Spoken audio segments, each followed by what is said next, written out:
The production of this show is made possible by the support of viewers like you. Please visit conversationsthatmatter.tv and become a subscriber.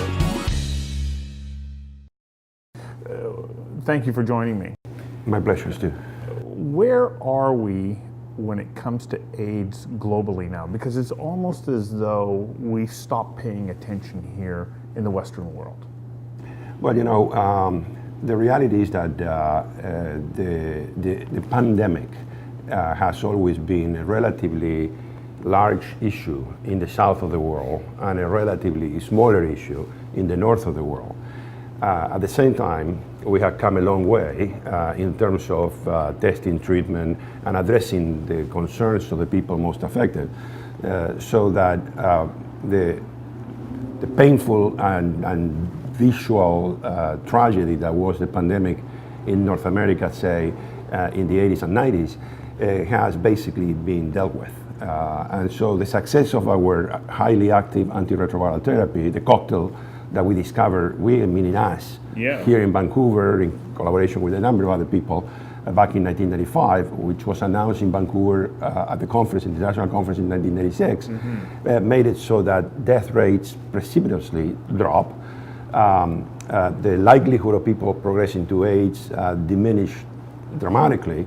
And today we know, thanks to our work again, that treatment also not only just normalizes the quality and the quantity of life that somebody infected with HIV is going to enjoy, but also renders them virtually non-infectious. So treatment has become the center of the global strategy for the control of HIV and AIDS. The global community leadership of the G8, G20, G9, whatever you want to call it, repeatedly has promised that they will deliver universal access to antiretroviral therapy to the world because they understood the value of this at a time in which it was only a compassionate approach.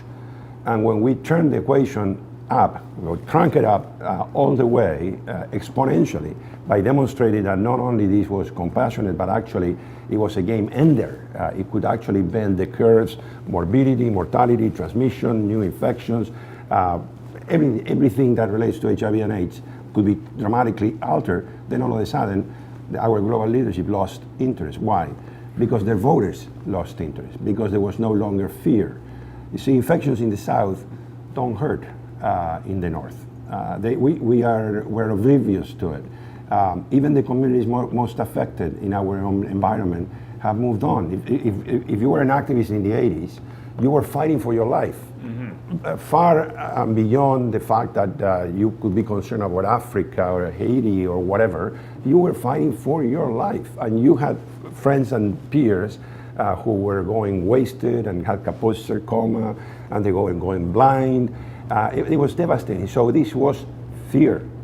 You fear for your life and the suffering that was in front of you. Well, virtually everybody feared that they were a potential recipient of HIV. So you, as an infected person, you would have been devastated by it, and your community felt vulnerable as a result of it. And so we were all in it. I always tell people, we were doing experimental work with, and I don't mind being totally candid, with drugs that at the time the Americans had lost interest on. The only reason why a young Latino in Canada could get a hold of these drugs to do a clinical trial, international clinical trial, was because pretty much nobody else wanted to do it. And so we were able to get the so-called INCAS trial. We were collaborating with Italy, Netherlands, Canada, Australia, and the States.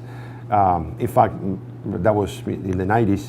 Jupp Lange, my friend who died in the MH17, tragically murdered in that irrational accident, was one of our early collaborators in that study.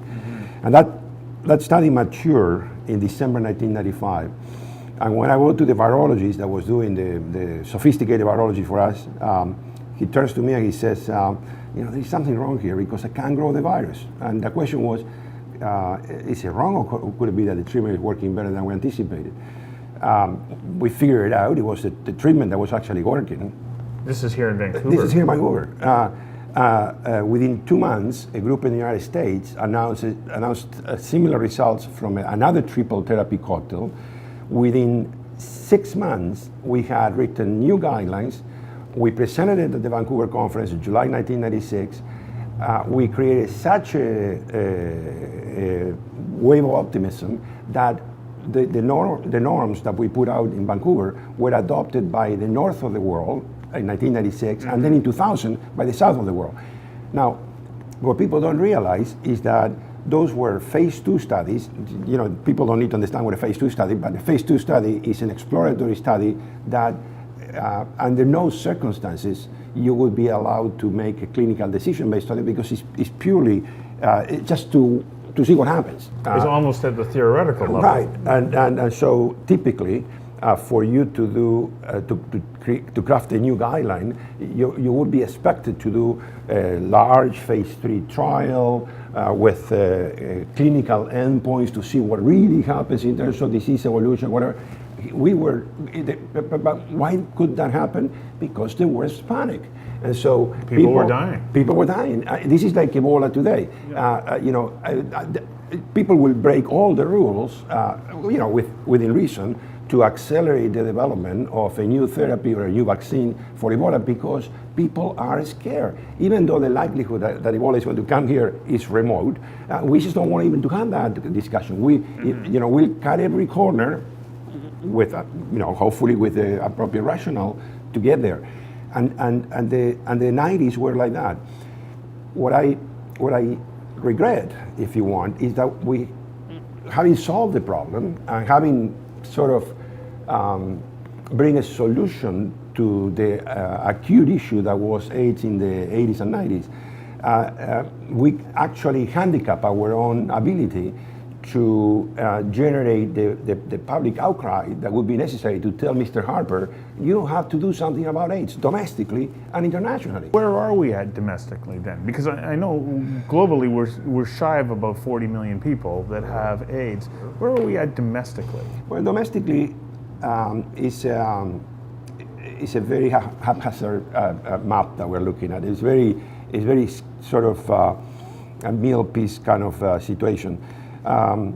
Imagine this, in the province of British Columbia, and thanks, and I don't mind saying it because they really deserve the credit, thanks to the provincial government and the very strong and unwavering support that our program has had, even when we were called deranged and crazy, and so all along we've been able to have the necessary support to have a focused program that built the evidence and implemented the evidence to control the epidemic. And as a result of that, progression to AIDS in the province of Colombia is down by 95%. Down by 95?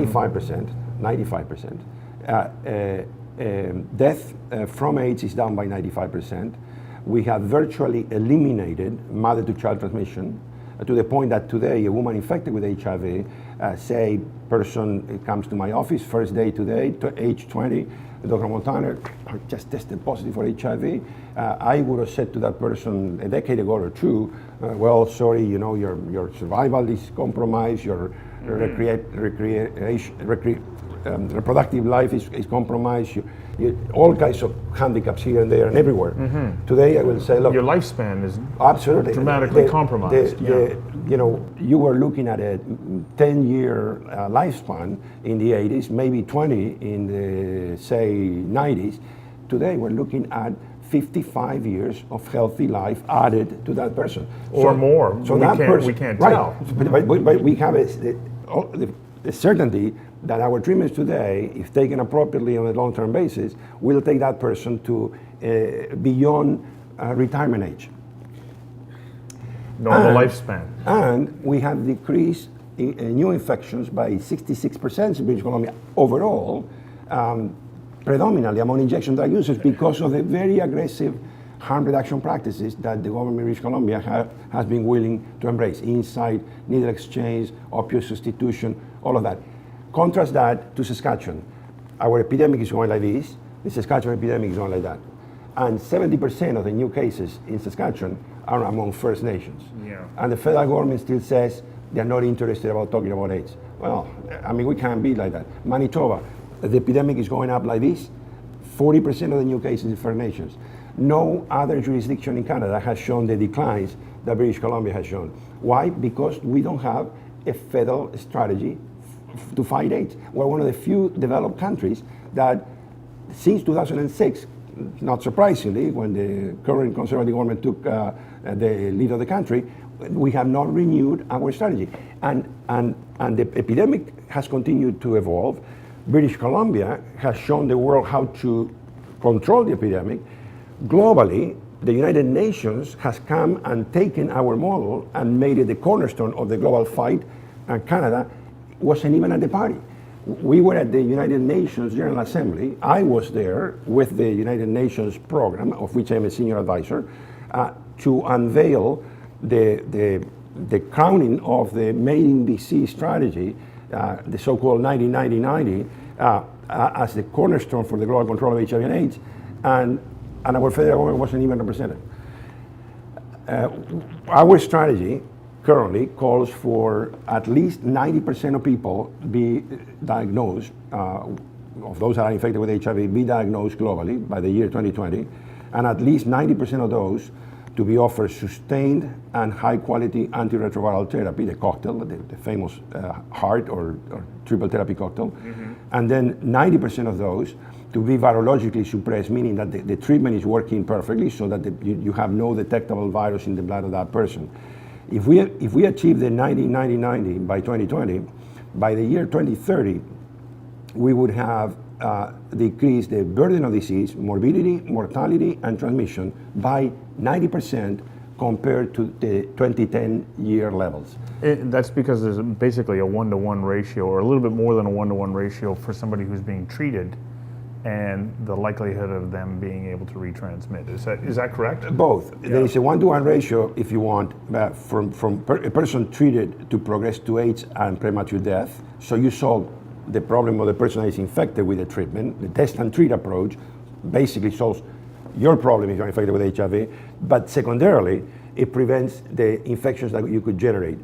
It's difficult to say that there is a 1-to-1 likelihood of infection because, you know, over a lifetime, you may not transmit ever. If you're not sexually active, you're not using needles, if you practice safer sex.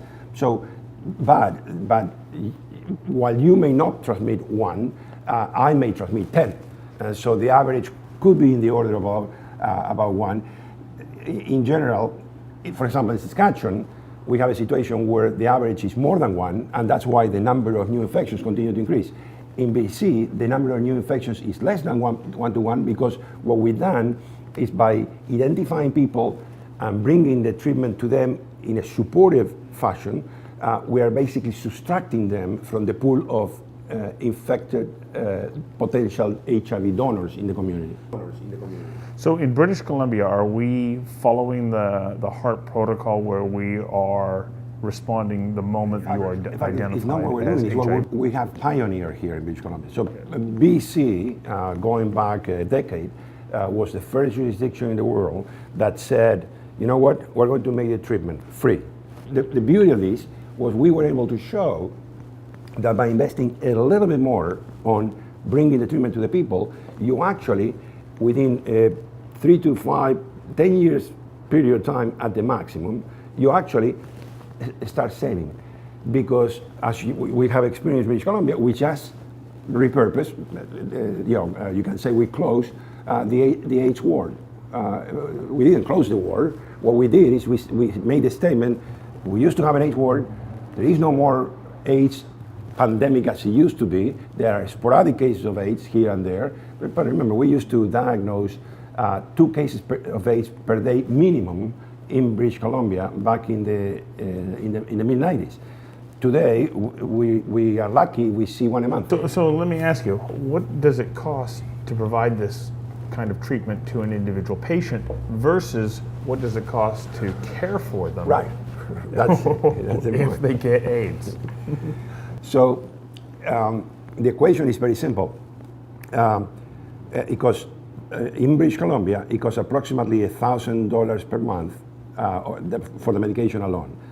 Say $15,000 per patient per year if you consider an average, rough average of all the people that are on treatment. Some people are on simple treatment, some people are on more complex treatment, whatever. So, but what you have to recognize is that the cost of AIDS now is in the somewhere $500,000 to $750,000 if you a patient. right, if you let it get to that. So by identifying people, only by going out and spending money on encouraging people to be tested, by making them aware that they're HIV infected, already the likelihood that those people are going to transmit drops significantly. So there would be a first cost saving if they never transmit again. Right, and then if I manage to engage people on treatment early, then what happens?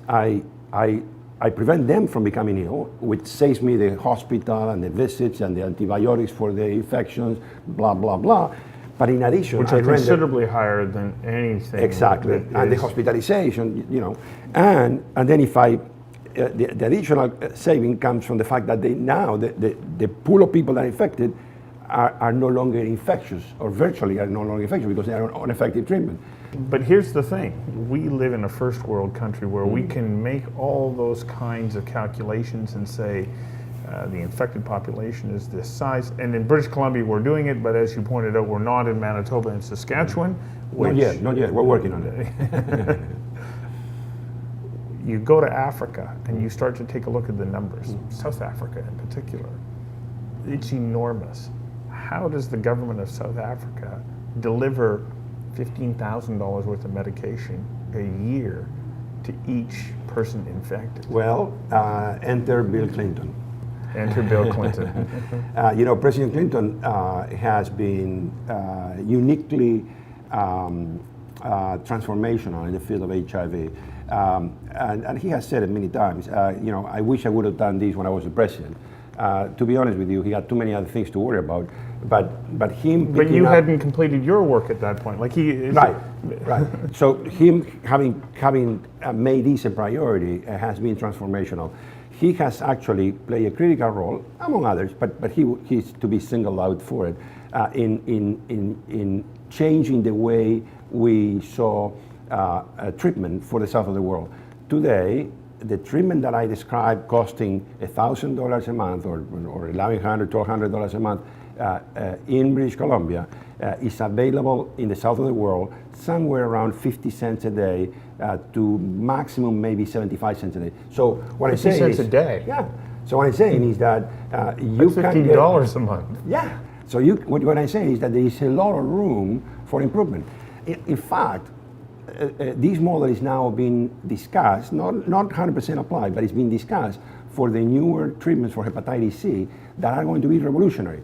So it's totally doable. Malawi of all places is doing it.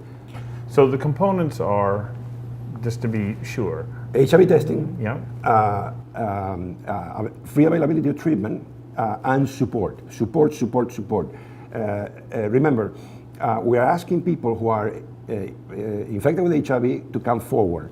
We need to get rid of the stigma, discrimination, because the more people perceive that being HIV positive will create problems for them to work, for them to go to school, university, or whatever, the less likely that they're going to go forward. So we need to work on that area. We need to support them, because if you're a single mother in a rural Malawi town and you're HIV positive, and all of a sudden we say, well, no, you have to travel to the clinic that is a day away, and you have to do that once a month. That woman is going to say, this is impossible. So we need to support these people. And support doesn't mean that we have to bring the money, but we need to bring the services so that this is doable. You cannot be virtually unemployable because you have HIV. We need to make it so that you can become a meaningful member of society and be HIV. Well, I want to congratulate you and thank you for the pioneering work that you've done, and also wish you all the best as we move forward, because as we know, this battle is not won. We've maybe made it through the front lines, but that's about it. Thank you, sir. Thank you very much. Thank you very much. Yeah. My pleasure.